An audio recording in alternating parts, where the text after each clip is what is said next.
เอาก็กับสบายดีผู้ที่มักในสายลมเย็นพี่น้องวันนี้ก็ส่งงานอีกสุดหนึ่งเนาะเป็นสุดM100อีกสุดหนึ่งเนาะพึ่งแล้วมันบาดเนาะเตรียมออกเดินทางพี่น้องเนาะ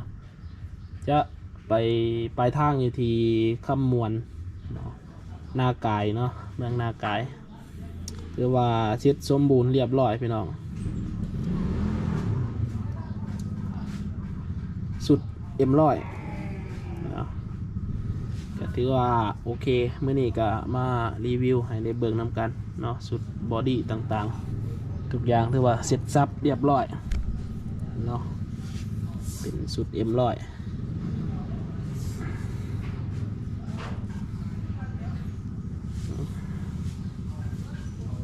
ไปเบิ่งบอดี้ทุกอย่างเนาะ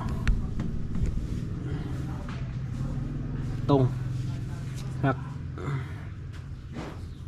ทดสอบกันสั่นคือเก่าคือเดิมได้เรื่องเนาะกันสั่นเนาะกันสะบัดถือว่าโอเคได้เอาเตรียมออกเดินทางพี่น้องคลิปสั้นๆเนาะ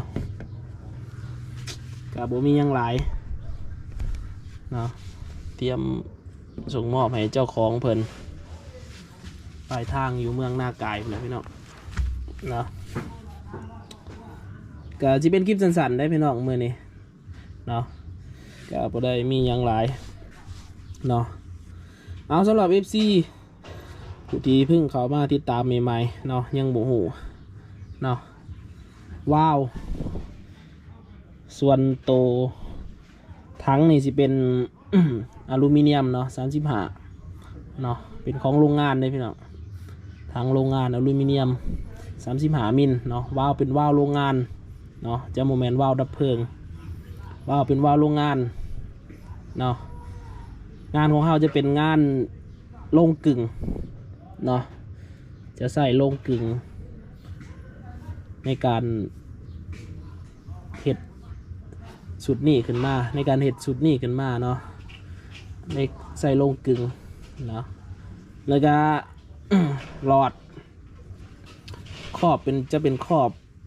อบเล็ก14มิลเนาะยัดใส่ทองเหลือง12เกี่ยวเนาะกับสเปคก็มีเท่านี้แหละพี่น้องอยู่ที่แรงหับอากาศอยู่ที่ 3,000 psi เนาะสำหรับถอนไม้ไผ่เฮากระบอกไม้ไผ่เฮานะรับแรงดันอยู่ที่ 3,000 psi เนาะหรือว่า ถ้าเป็น MPa ก็จะประมาณ20 MPa เนาะเพราะว่าเกจวัตต์มันจะมี2แบบมี MPa และก็ PSI เนาะถ้า PSI นี่ 3,000 PSI MPa นี่จะประมาณหวัง20 MPa เนาะเอากะมีเท่านี้พี่น้อง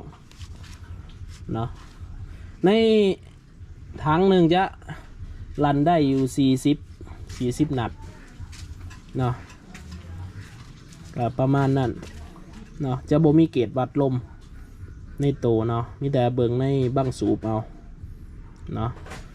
หลอดโรงงานถังโรงงาน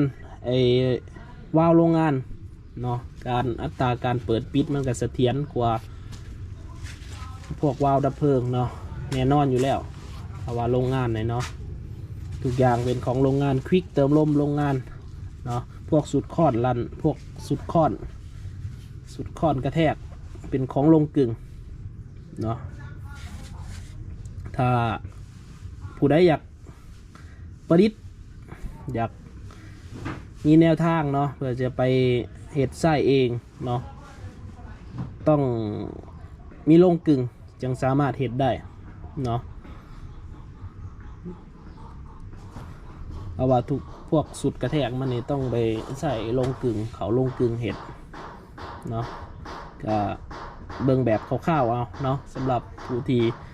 อยากประดิษฐ์ไส้เองเนาะกับโบวากันเนาะก็สิมีประมาณนี้พี่น้องสเปคโดยรวมคือว่าประมาณนี้เนาะอธิบายอีกครั้งหนึ่งคร่าวๆเอา ก็มีแต่พ่อหมอกเดินทางพี่น้องไว้สมีซะก่อนเนาะเดี๋ยวก็จัดส่งจัดมอบให้เจ้าของเพิ่น